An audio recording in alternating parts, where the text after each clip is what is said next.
Okay, तो हमारा next topic है डिसकंटिन्यूअस फंक्शन। डिसकंटिन्यूअस फंक्शंस आपके कौन से होते हैं कि अगर फंक्शन कोई भी है, क्या डेफिनेशन बोल रखी है यहाँ पे, a function which is not continuous at a point A is said to be discontinuous. Continuous क्या होगा, मान लो हमें कोई भी फंक्शन दे रखा है एफ ऑफ एक्स, उस पर मैंने लिमिट लगाई, एक्स जा रहा है हमारा ए तक, ठीक है, तो हमें क्या वैल्यू मिल जाएगी, एफ ऑफ ए। अगर ऐसा हैपन होता है, अगर ऐसा पॉसिबल है तो हमारा फंक्शन कॉन्टिन्यूअस होगा, अगर ऐसा पॉसिबल नहीं है तो हमारा फंक्शन कॉन्टिन्यूअस नहीं होगा। एक तो आपकी डायरेक्ट डेफिनेशन ये होती है कॉन्टिन्यूटी के लिए, एक होता है जब X tends to A positive right hand limit, x tends to A negative left hand limit, किसके इक्वल आ जाए, एफ ऑफ ए के इक्वल आ जाए, ये तीनों चीज़ इक्वल आ जाएं तो भी हमारा फंक्शन जो है इस पर्टिकुलर पॉइंट के लिए जहाँ पे एक्स हाफ का जा रहा है उसके लिए क्या हो जाता है, कॉन्टिन्यूअस हो जाता है।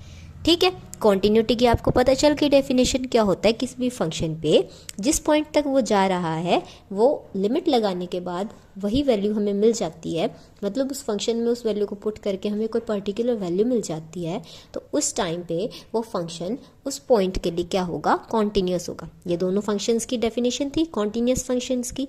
अगर इन दोनों में से कुछ भी होल्ड नहीं करता, मतलब अगर मैं किसी पॉइंट तक रीच कर रही हूँ और उस पॉइंट को मैंने फंक्शन में पुट किया और मुझे उसके लिए कोई डेफिनेट वैल्यू नहीं मिलती है, नहीं मिलने पर क्या होगा, वो फंक्शन, आपका फंक्शन क्या हो जाएगा, डिसकंटिन्यूअस। ठीक है, अगर ये होल्ड कर रहा था तो हमारा फंक्शन था कॉन्टिन्यूअस, अगर ये दोनों चीज़ हमारी होल्ड नहीं कर रही हैं तो हमारा फंक्शन क्या हो जाएगा, डिसकंटिन्यूअस, जैसा कि आपको इस डेफिनेशन में बता भी रखा है। ठीक है, अब फर्दर हम किसके बारे में पढ़ेंगे कि डिसकंटिन्यूटीज़ हमारे किस टाइप की होती हैं और किस किस चीज़ की वजह से होती हैं।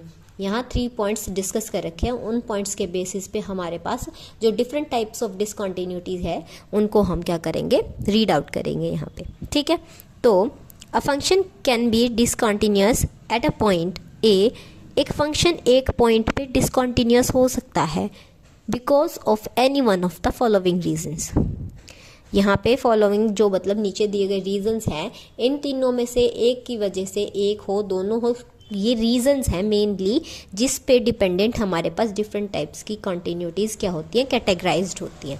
ठीक है, तो अब हम इन रीजंस को पढ़ेंगे और इन पे जो बेस्ड कैटेगराइज्ड डिसकंटिन्यूटीज़ के टाइप्स हैं उनको भी रीड आउट करेंगे, जो आपके कंपलसरी क्वेश्चन में डायरेक्ट डेफिनेशन की तरह भी आ सकती, की वजह से के अकॉर्डिंग भी आ सकती हैं। ठीक है ना, आपके कंपलसरी क्वेश्चन में आ सकती हैं, तो read this definitions properly, understood. तो हमारी डिसकंटिन्यूटी में जो फर्स्ट रीज़न है वो क्या रहेगा, F of X is not defined at A, मतलब कि अगर मैंने f के अंदर a को पुट किया और इसके लिए मुझे कोई भी एक पर्टिकुलर वैल्यू ना मिली हो, पर्टिकुलर वैल्यू ना मिली हो, ठीक है, पर्टिकुलर वैल्यू नहीं मिली मुझे इसके लिए, तो वहाँ पे हमारा जो फंक्शन है वो उस पॉइंट के लिए क्या करेगा, डिफाइंड नहीं होगा। ठीक है, अब नेक्स्ट वैल्यू क्या है हमारी, लिमिट नेक्स्ट रीज़न क्या है, limit x tends to F of X ही एग्जिस्ट ना करे। ठीक है, मतलब कि ये वैल्यू जो है ना क्या हो जाए, एग्जिस्ट ना कर रही हो, यानी इन्फिनिटी आ रहा हो, मैंने लिमिट इस पे लगाई और हमें क्या मिल गया, इन्फिनिटी मिल गया। मान लो हमारा फंक्शन था एफ ऑफ एक्स, हमने किसके इक्वल मान रखा है, 1 में एक्स माइनस ए के इक्वल। ठीक है, अब इस फंक्शन पे मैंने लगा दी लिमिट, लिमिट क्या थी हमारी, X tends to A, F of X is equals to, अब एफ ऑफ एक्स क्या था हमारा ये, इसको पुट करेंगे यहाँ पे। ठीक है, अब इसमें कर दी लिमिट पुट मैंने, ए माइनस ए क्या हो जाएगा, 0, तो 1 में 0 क्या, इन्फिनिटी, यानी ये फंक्शन ही यहाँ पे क्या हो रहा है, डजेंट एग्जिस्ट कर रहा है। तो फर्स्ट रीज़न आपको समझ में आ गया कि कोई पर्टिकुलर वैल्यू ना मिले। सेकंड रीज़न क्या था कि हमारा फंक्शन ही एग्जिस्ट ना कर रहा हो। थर्ड रीज़न क्या है हमारा कि फंक्शन तो हमारा एग्जिस्ट कर जाएगा अगर मैं उस पर लिमिट करा रही हूँ, लगा रही हूँ, बट वो किसके इक्वल नहीं होगा, एफ ऑफ ए के इक्वल नहीं होगा हमारा।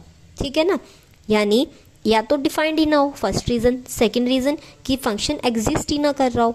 थर्ड रीज़न क्या है कि वो एग्जिस्ट तो कर रहा है बट वो किसके इक्वल नहीं होगा, हमारे एफ ऑफ ए के इक्वल, जो हमारी क्या होती है, कॉन्टिन्यूटी की डेफिनेशन होती है ना। अगर इसके इक्वल आ जाता तो कॉन्टिन्यूस ही हो जाता फंक्शन, तो इसके इक्वल नहीं है, यही हमारी डिसकॉन्टिन्यूटी का मेन रीज़न है। ठीक है, एक तो डिफाइंड ना होना किसी पर्टिकुलर पॉइंट पे, फंक्शन का एग्जिस्ट ना करना, एग्जिस्ट होने के बाद इसके इक्वल ना होना, ये हमारे 3 मेन रीजंस थे किसके लिए, डिसकंटिन्यूटी की फर्दर टाइप्स के लिए। ठीक है, यही अब मैंने लिख रखा है यहाँ पे, depending on above reasons their discontinuity is characterised into following types. हमारे पास ये फर्दर जो गिवन टाइप्स हैं वो इसी के बेसिस पे कैटेगराइज्ड हुई हैं। क्लियर है? तो फर्स्ट है हमारी रिमूवेबल डिसकंटिन्यूटी। ठीक है, इसमें क्या होगा, if limit extends to A F of X exist. ठीक है, एग्जिस्ट करेगा बट वो किसके इक्वल नहीं होगा, एफ ऑफ ए के इक्वल। यानी जो थर्ड हमने रीजन पढ़ा वो किस में आ गया, हमारे रिमूवेबल डिसकंटिन्यूटी में आ गया। ठीक है, अब फिर फर्दर इन्होंने क्या बोला, and it can be removed by redefining F at A, कि इस डिसकंटिन्यूटी को हम रिमूव भी कर सकते हैं। ये आपकी परमानेंट वाली डिसकंटिन्यूटी नहीं है कि मतलब अगर लग गई है तो उसको हम सॉर्ट आउट नहीं कर सकते।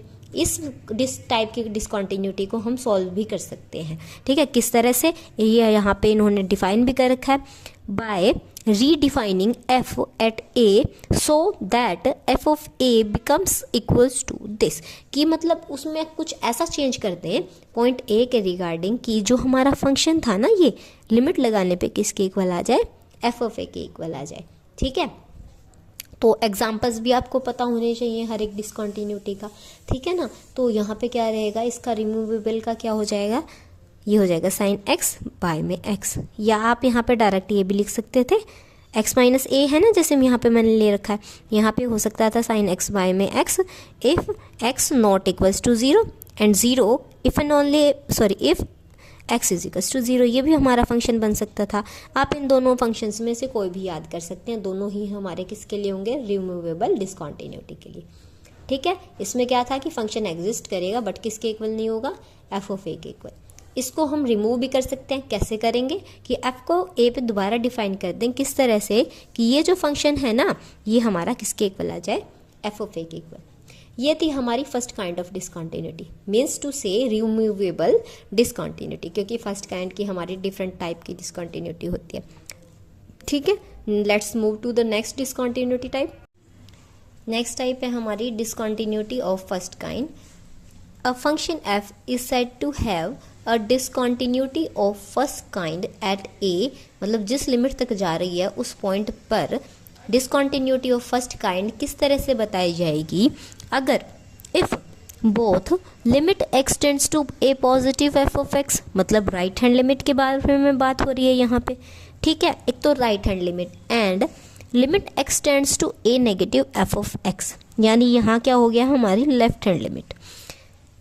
फर्स्ट काइंड की डिसकंटिन्यूटी किसी भी पॉइंट पर कब आएगी, जब हमारी जो लेफ्ट हैंड लिमिट है और राइट हैंड लिमिट है दोनों क्या कर रही हूँ, एग्जिस्ट कर रही हूँ बट एक दूसरे के इक्वल ना आ रही हूँ। इसके किस तरह से लिखा जाएगा कि extends to A plus F of X, limit extends to A negative F of X not equals to each other.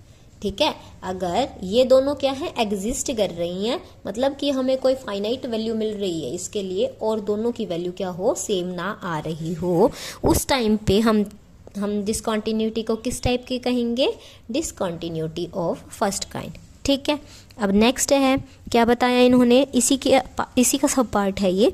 A function F is said to have discontinuity of first kind from left से, मतलब left hand limit के बारे में बात कर रहे हैं हम कि अगर लेफ्ट साइड से बात करते हैं डिसकंटिन्यूटी ऑफ फर्स्ट काइंड की, तो वो किस तरह से डिफाइंड होगी।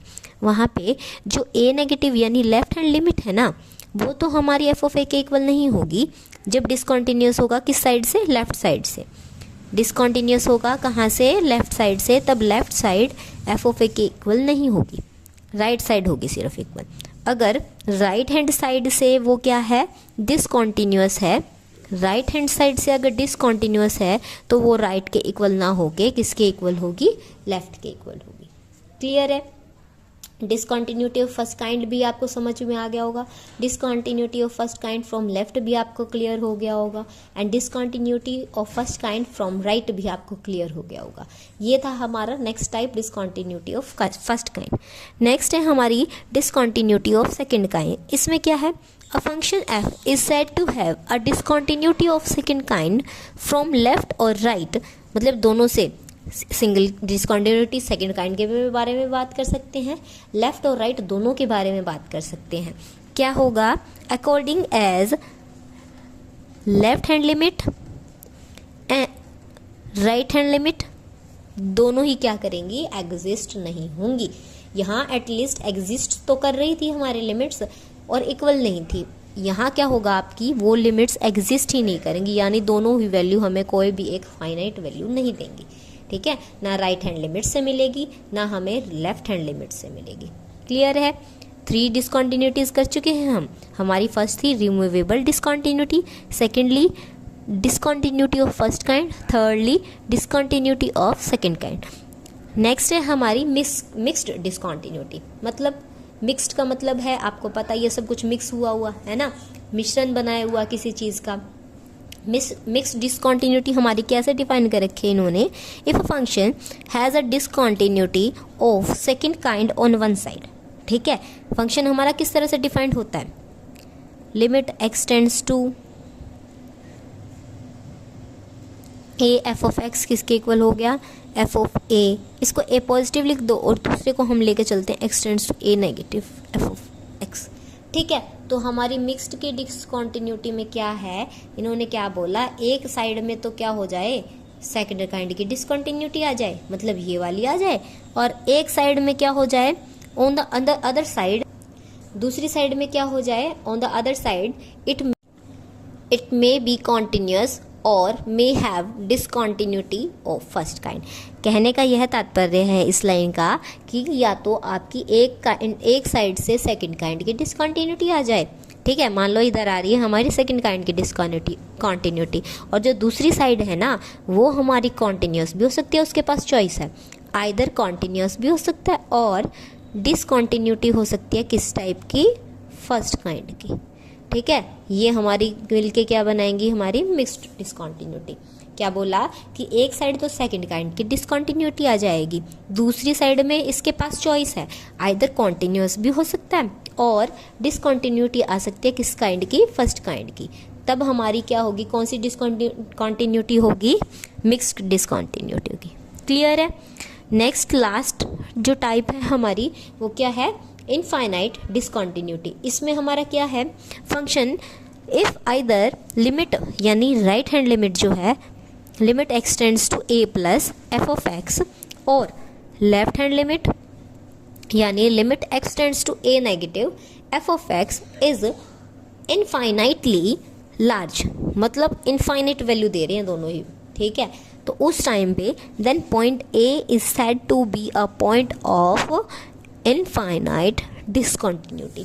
यानी हमारी आइदर बोला इन्होंने, दोनों ही नहीं, आइदर या तो ये या फिर ये, इनमें से कोई भी एक इनफाइनाइटली लार्ज वैल्यू अगर हमें देता है फंक्शन, तो उस टाइम पे जिस पॉइंट पे हमें वो वैल्यू मिल रही है वो पॉइंट हमारा क्या कहलाएगा, इनफाइनाइटली डिसकंटिन्यूअस पॉइंट।